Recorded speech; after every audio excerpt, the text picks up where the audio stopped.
Oh, man.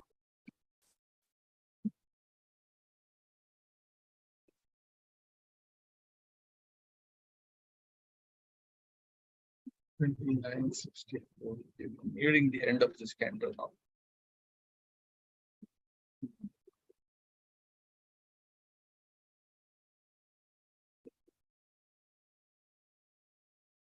ओम अज्ञानतिमिरान्धस्य ज्ञानाञ्जनशलाकया चक्षुरुन्मिलितं येन तस्मै श्रीगुरुवे नमः। नमः ओम विष्णुपादाय कृष्णपृष्ठाय भूतले श्रीमते भक्तिवेदांत स्वामिनिति नाम्ने नमस्ते सारस्वती देवे गौरवाणी प्रचारिणे निर्विशेष शून्यवादी पाश्चात्य देशतारिणे जय श्री कृष्ण चैतन्य प्रभु नित्यानंद श्री द्वैत गदाधर शिवास आदि गौर भक्त वृंद। हरे कृष्ण कृष्ण कृष्ण हरे हरे, हरे Ram Ram Ram Hare Hare. So text 64 it is, right? Okay. Om Namo Bhagavate Vasudevaya. Om Namo Bhagavate Vasudevaya. Om Namo Bhagavate Vasudevaya. Om Namo Bhagavate Vasudevaya. Om Namo Bhagavate Vasudevaya. Om Namo Bhagavate Vasudevaya. Nanu Bhutam Kvachanena Nanu Bhutam Kvachanena Dehena Drishtam Ashrutam Dehena Drishtam Ashrutam Kadachit Upalabhyeta Kadachit Uplabhyayeta Yad Rupam Yadriga Atmani. Yad Rupam Yadrigatmani.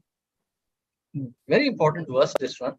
So please read this very carefully.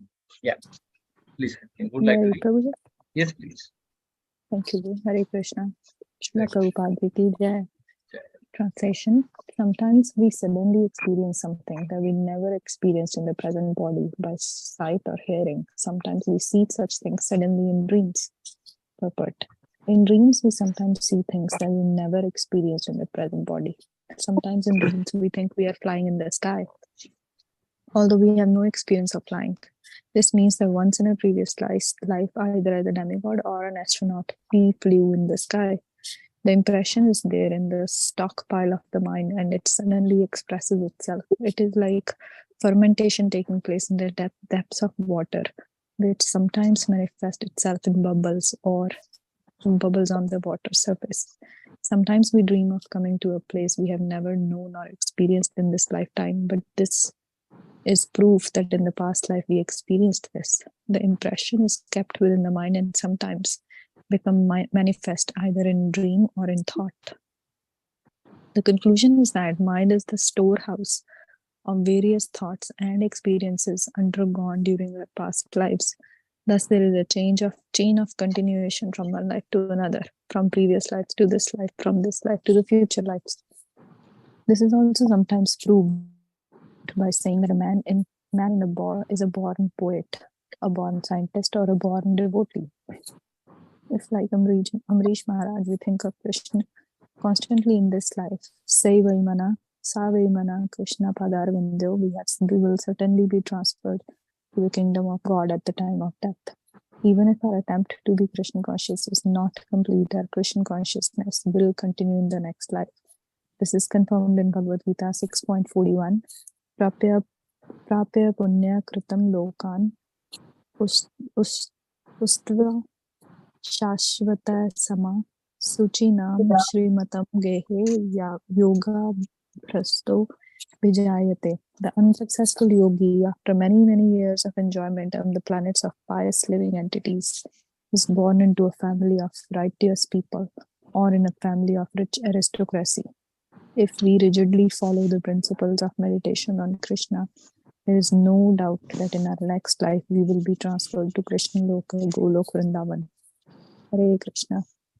Thank you, Ji. Hare Krishna. Thank you very much, Mataji. Just.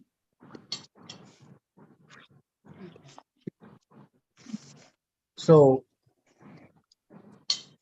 So this topic that we are doing today, it's like a continuation from the previous verse.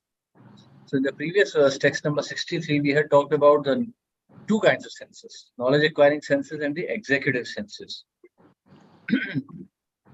So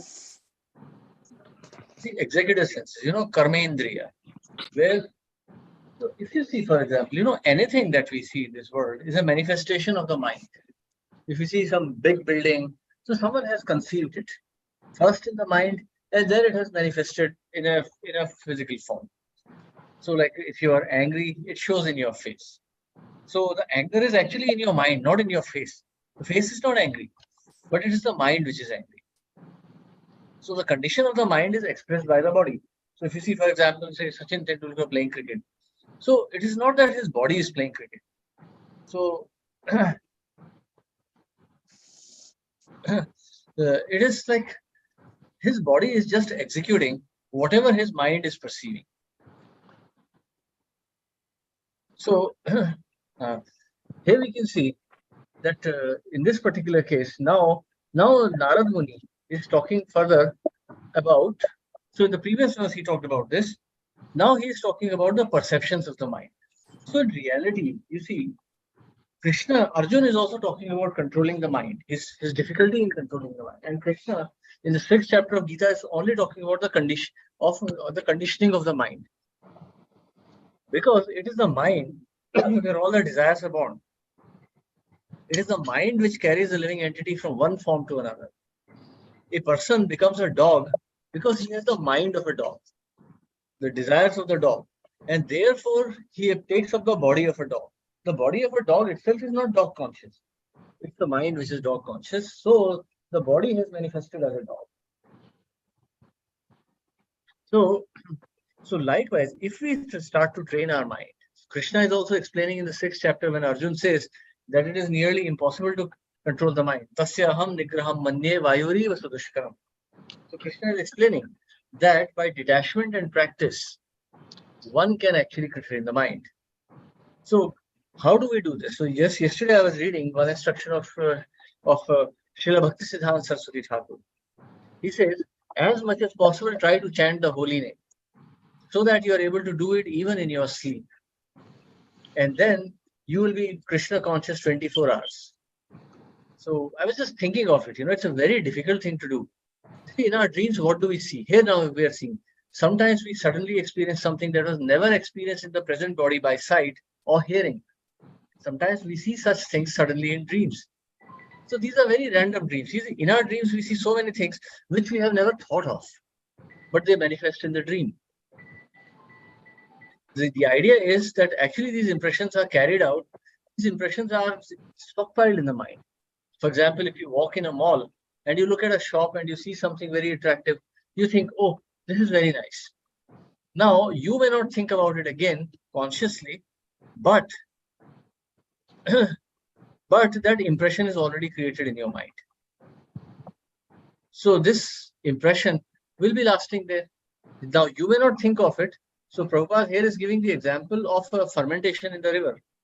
So, a very interesting point, like if you go to Vashi Creek, there's a lot of decaying vegetation there. Or where we live in Finland, there are many swamps. You can see these bubbles rising all the time. And what are these bubbles really? This is fermentation of the old vegetation at the bottom. So the bottom keeps the vegetable matter at the bottom is fermenting. And when the rot is sufficient, there's gas generation, the gas comes up to the top of the surface. And then we see that the water is bubbling. But in reality, this fermentation is at the bottom of the water, not at the surface. Just like that, all these impressions are in the bottom of our mind. They manifest. So when we are talking about Krishna consciousness, now if you think of it, please pay very careful attention to this part. Srila Prabhupada is talking about Krishna consciousness. Srila Prabhupada is not saying Krishna thinking or Krishna talking, not even Krishna feeling. But Prabhupada is talking about Krishna consciousness. What is our consciousness? Really speaking, what are we conscious of? Our consciousness is so variegated, so many things we keep thinking of, mainly rubbish stuff. So Krishna consciousness is an effort to purify that. See, like if I wake you up in the night, what are you going to say? Like, many times I have seen, I used to travel a lot with boys in my early days of bhakti. We used to do many yatras, we used to go to so many places. So many times situations were quite dangerous also. Like I once remember we nearly had an accident and some boys were like calling out their mothers, or somebody else was even thinking like, using some 4-letter words. So you see, that is our consciousness. What we do suddenly. You see, there's a story actually. This is a very interesting story. Like once a man approaches Akbar and he says, I am fluent in many languages. If you are able to find out what is my mother tongue, you win the bet. I'll do anything for you. So no one is able to do that. This man is fluent in so many languages. It's very difficult to find out because he has native fluency in all these languages. So Birbal takes up this challenge, and one night when this man is sleeping, he just throws some cold water on him. And this man wakes up shrieking in some mother tongue. And in that way, Akbar is able to defeat this man. So you see, that's a question of consciousness. What is in our constitution? What is our prominent thought? That is our consciousness. I may put up a tilak, I may shave my head, I may wear dhoti kurta, and I may say Krishna, Krishna. But what is really going on inside my mind? What I see in my dreams, that is my real consciousness, because I have no control there. In my dream, I think of so many things. Sometimes I'm driving vehicles, sometimes I'm in some foreign lands, sometimes I'm with strange women. All that is my real consciousness. What I'm doing externally is just it's just some activity. So unless in my dreams I start becoming Krishna conscious, I should understand that my consciousness is not yet purified. All these impressions of the past are showing up. So in some previous birth, I may have had so many families or something. All this will show up in this dreams, because I have no memory of those, but those impressions are still carried out by my mind. So that's what Srila Prabhupada Bhakti Siddhanta Saraswati Thakur is warning us about, to constantly engage all the senses so that our consciousness becomes that of Krishna. For example, I may be sitting here talking about Srimad Bhagavatam, talking about Bhakti, but in my mind there will be financial matters, there could be professional matters, there could be some other personal matter. Or I may be meditating on some beautiful Mataji or something. That is consciousness. So when we are giving the example of Ambarish Maharaj, which is quoted here, that's the idea. Samaya Mana Krishna Padarvindayo. So he engaged all his senses, beginning from his mind. Savaya Mana Krishna Padarvindayo. Starting from mind, he focused all his senses, so all his knowledge senses and working senses in the service of the Lord. Because when you do that, then even if you're not a pure soul, you are only generating Krishna conscious impressions. So engaging all the senses, the working senses and the knowledge gathering senses in the service of Krishna. Rishikesha Sevanam Bhakti Ruchyate.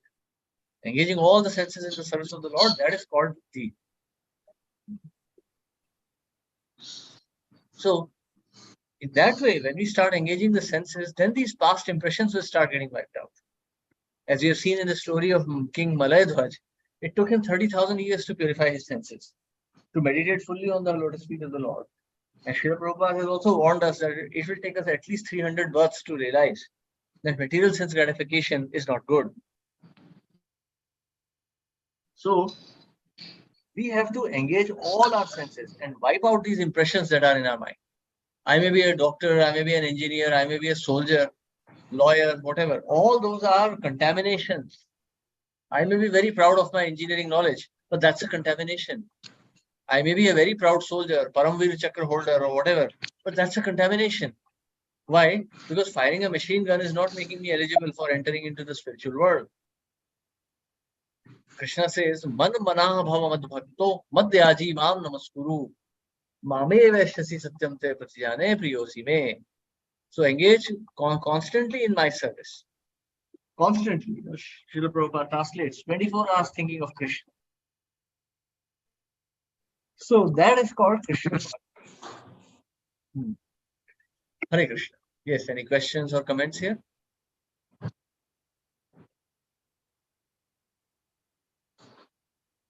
Hare Krishna, Guruji. Yes. Guruji, if there are people, like sometimes people don't dream. So then how do we relate to that? They don't have mind's impression? There are other ways of manifesting these impressions. Memories are carried by us. They are not going anywhere. In your childhood, if you ate an ice cream, that impression is formed in your mind permanently. You may not be aware anymore, but you will recollect it. Like I gave the example of my godbrother who started remembering some Bollywood song. So something like this happened with me also, you know. Like I also once started remembering some very rubbish Bollywood song.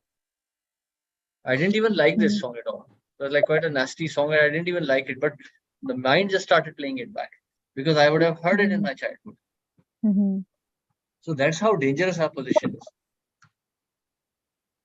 So, and when we say the consciousness, before coming into Krishna consciousness, the consciousness of a person is different, and after coming into it, it keeps on changing. Like even slight change, but it keeps on changing. That means we are wiping off or we are adding more Krishna conscious impressions to the mind. Is that how we should take it? Yes. You know, like you have already some water in the pot and you're trying to fill it from the top again. So it's going to like, it'll take some time for old, you know, for old impressions to go away. So it may take a few lifetimes also. Oh, I'm remembering a video I saw. It's like you put a water in a katuri or a bowl and you use a pipe to fill that water. And eventually the dust from the bottom will go away. Absolutely. Thank you, Prabhuji. Hare Krishna. Hare Krishna. Any other questions or comments here?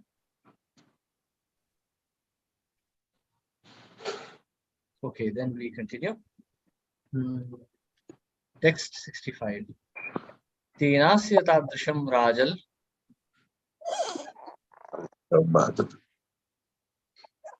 Lingino deha sambhavam. Shraddhat swananu bhutortho.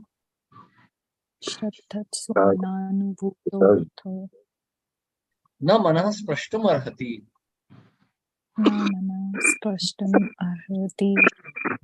Yes, please. Can I read, Prabhuji? Yes, please. Translation. Therefore, my dear king, the living entity who has a subtle mental covering develops all kinds of thoughts and images because of his previous body. Take this from me as certain. There is no possibility of concocting anything mentally without having perceived it in the previous body. Purport. Krishna bahir mukha hai bhoga vancha kare nikatastha maya tare chhapatiya dhasa from Prem Vivarta. Actually, the Supreme Personality of Godhead Krishna is the supreme enjoyer. When a living entity wants to imitate him, he is given a chance to satisfy his false desire to lord it over material nature.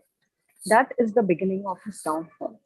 As long as he is within this material atmosphere, he has a subtle vehicle in the form of the mind, which is the stockpile of all kinds of material desires. Such desires become manifest in different bodily forms.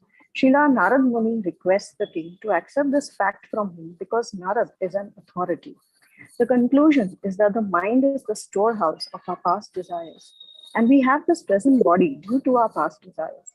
Similarly, whatever we desire in this present body will be expressed in a future body. Thus, the mind is the source of different kinds of bodies. If the mind is purified by Krishna consciousness, one will naturally in the future get a body that is spiritual and full of Krishna consciousness. Such a body is our original form, as Sri Chaitanya Mahaprabhu confirms. Jivera Swarupa hai Krishnaera Nityadasa. CC Madhya 20.108.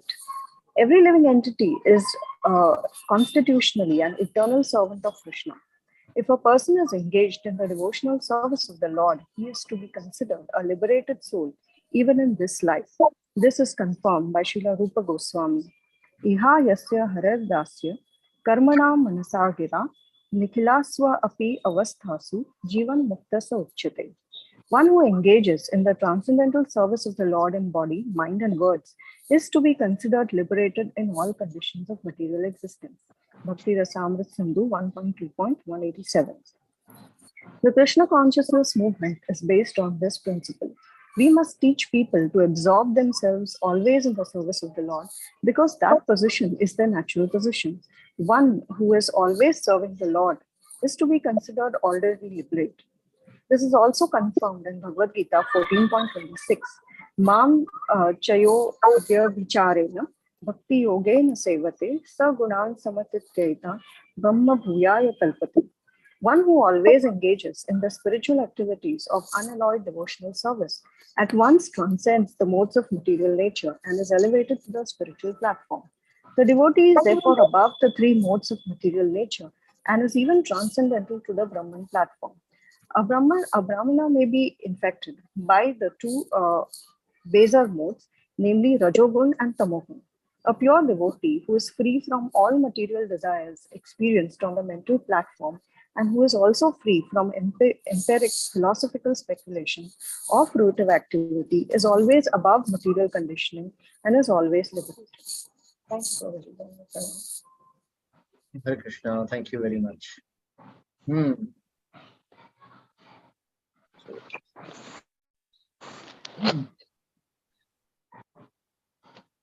So you see, mind is always, so in Bhagavad Gita also Krishna is explaining that just like the wind, it carries the smell from one place to another.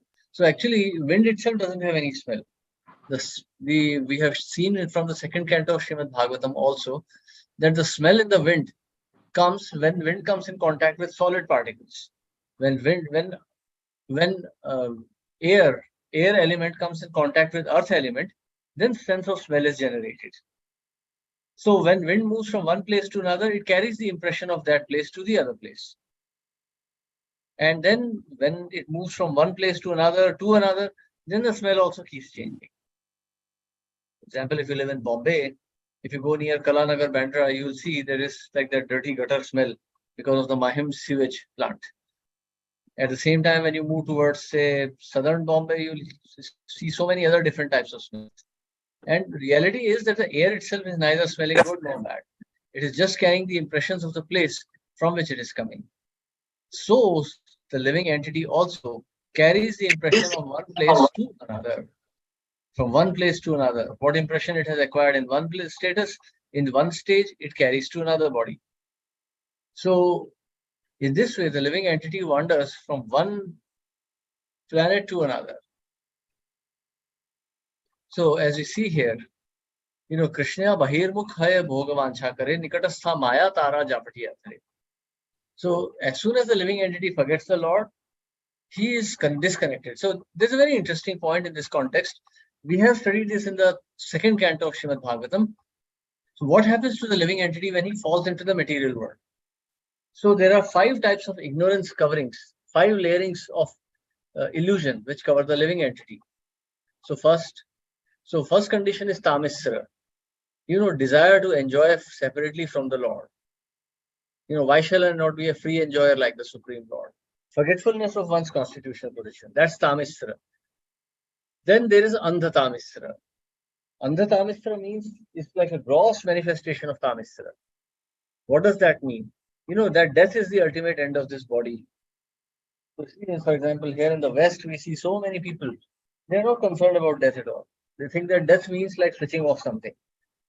Okay, my father passed away, my mother has passed away, so what? Like, I will also pass away. No, your mother has not gone away anywhere, your father has not gone away anywhere. They're within this material world very much alive.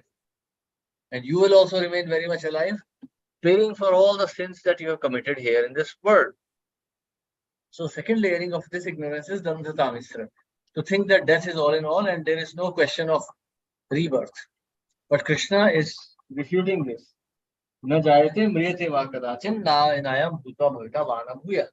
Ajo nityah shashvato yam purano na hanyate hanyamane sharire. So this Dandhatamisra is because of tamas. So what is tamas? The condition of not knowing anything about spirit soul is called tamas. To think that this body is all. Like if I open my eyes and I look into the mirror, I see myself. Black, dark brown hair, hazel eyes, long face, and I think, hey, that's me. I don't consider that there is somebody else who's actually living inside this body and he's just perceiving it. For example, if you travel in a train, if you look back, you can see the train. Or for example, if you look into your back mirror, you can see the rear part of your car. But you cannot see the car itself. So the living entity also, under the layer of tamas, he thinks that he is this body. They have no idea that they are the soul. And because of tamas and tamis, moha is born. Illusion of the bodily concept of life. This body is everything. Aham mameti. Janasya moha yam aham mameti. I am a man. I must marry a beautiful girl. I must make a lot of money. I must be very educated. All this is because I don't even know who I am. So this is tamas. Not knowing spirit soul, just working for the body. Hey, because I'm a man, I should play cricket. Well, nowadays even girls are playing cricket. But because I'm a human being, I have hands and legs, so I can play cricket. Without the consideration whether it's really important or not. And because of these 4 layers of ignorance, Mahamoha is born. Madness after illusion. So what is Mahamoha? Mahamoha means, I am this body. I must enjoy in this body. There is no soul. And then there is no Lord. So finally, whatever I am perceiving is me. And therefore, my objective should be to be happy. And how do I become happy? By enjoying the senses. So in reality, as soon as our relationship with Krishna is broken, we are immediately falling into sense gratification because the living entity always wants to be happy.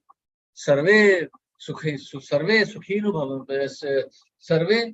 bhavantu. So what does that mean? That living entity needs to be happy. Happiness is the characteristic of living soul. Anandamayo bhyasat.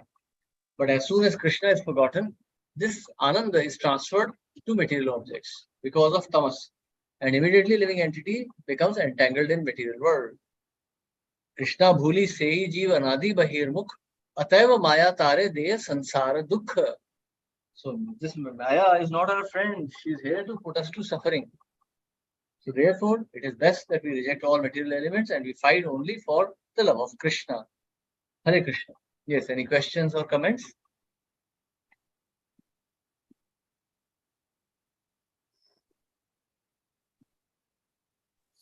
Hare Krishna, Prabhuji. Yes. Prabhuji, Maya is known to give us suffering. Like, there are 2 things which I've heard.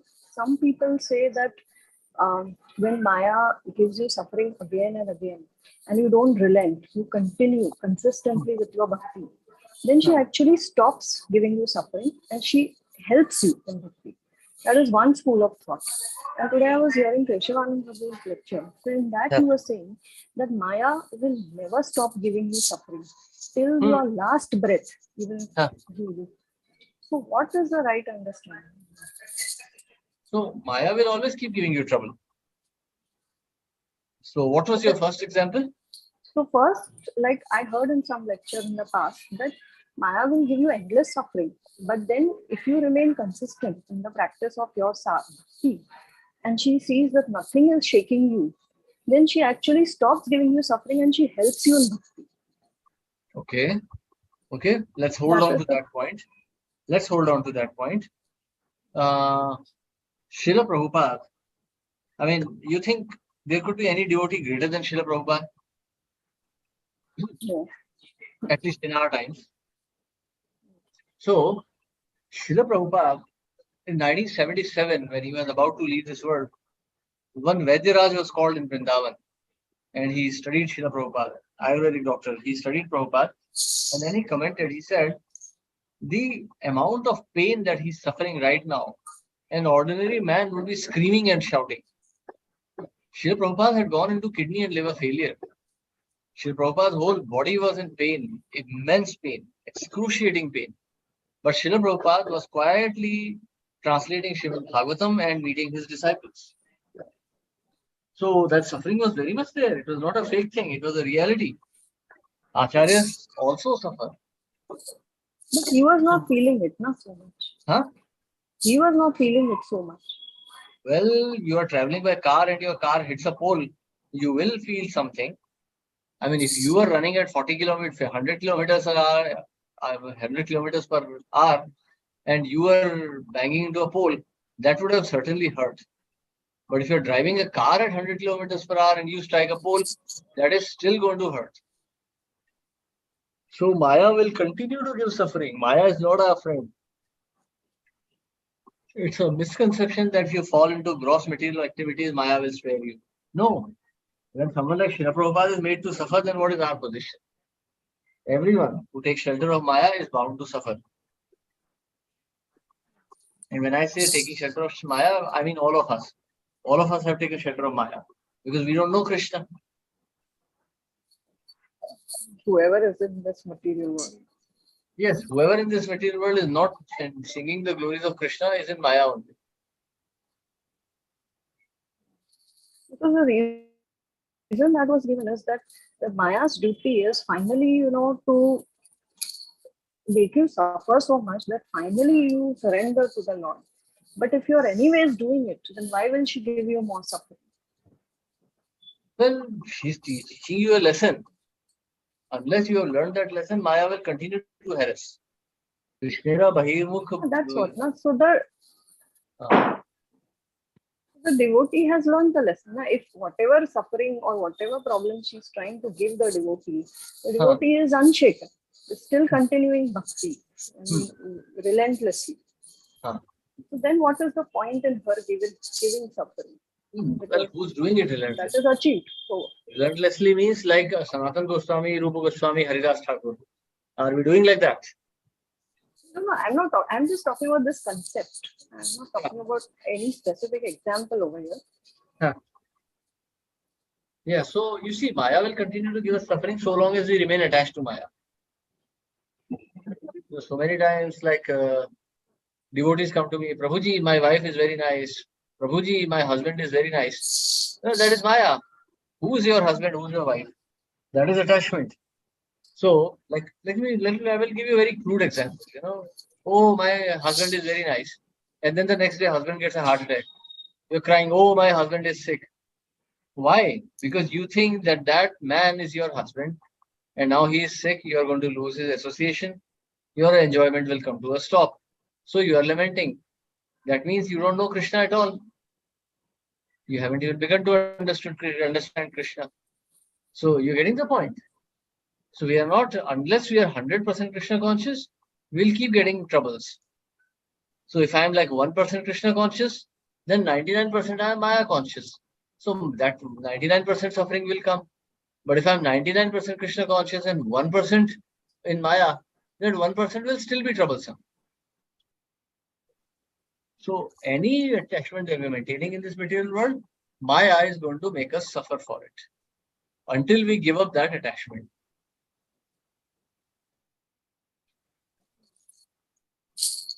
Remember the Pavlov experiment?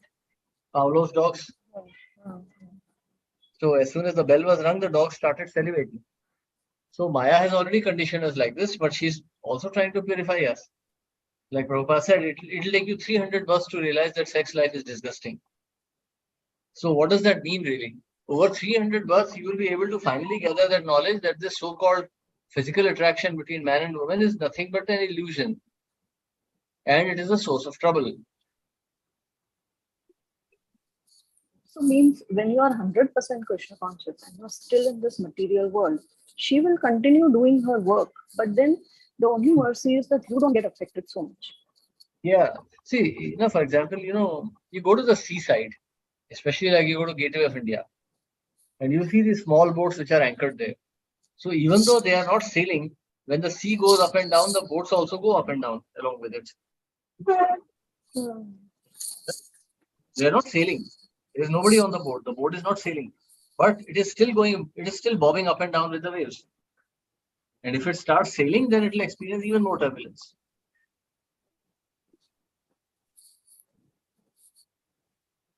Yeah, that actually we have discussed that before also. Just that in somewhere I had heard in the past that it was said that when the devotee is 100% Krishna conscious, Maya stops bothering him. and she actually goes to help him. So is that the right concept? Well, if you are 100% Krishna conscious, there is no Maya. It just doesn't exist. Okay. But it will still trouble you.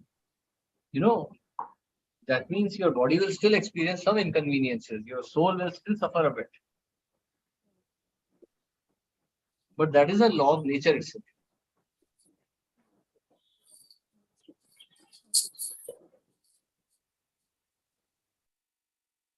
Yes, Anandram Prabhu. Hare Krishna, Dandut Pram Prabhuji, Dandut Pram, all the devotees. So, with respect to the Mataji's presentation of the school of thoughts, so we can understand this from our basic understanding when we always keep reading about the three Shaktis, that is Tatastha Shakti and Antarangi Shakti and Baharangi Shakti. Where Prabhupada clearly tells that if somebody is fully situated in Krishna consciousness, so he is always under the care of Antarangi Shakti. So even if he is 0.0001%, then he'll be influenced by Maya Devi. So Yes. one who is under 100% care of the Antarangi Shakti, it doesn't mean that Maya Devi is discontinued her work. So she is doing her work, but he remains, the living entity remains unaffected because of the shelter of the Antaranga Shakti. So another way of looking at the same school of thought, which Mataji has heard, because even I have heard that, but a deeper understanding of that is once you have become totally Krishna consciousness, then the Shakti is transformed. So it is not the Bhairangi Shakti acting, now it's the Antarangi Shakti acting. So, but the Shaktis are all coming from the same origin. Okay, so it is all about whose shelter we are taking. And then when we contemplate more, then we remember that saying that it is not Maya who comes after us, it is we who catch hold of Maya. So if you bring all these thoughts together, then we are able to come to the conclusion ki how these things act.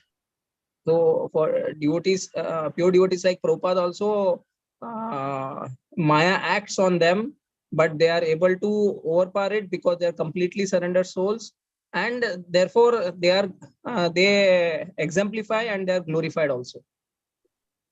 So Maya comes to test Haridas Thakur, but then Haridas Thakur passes the test because he's completely surrendered soul, and therefore he becomes glorified personality. We always remember that example. It comes for Rupa Goswami, Sanatana Goswami, it comes for Prabhupada, but then they pass the test. So Maya does her job, and the devotee passes the test, and so the job of Maya here becomes to helps in glorifying the devotee actually. Absolutely.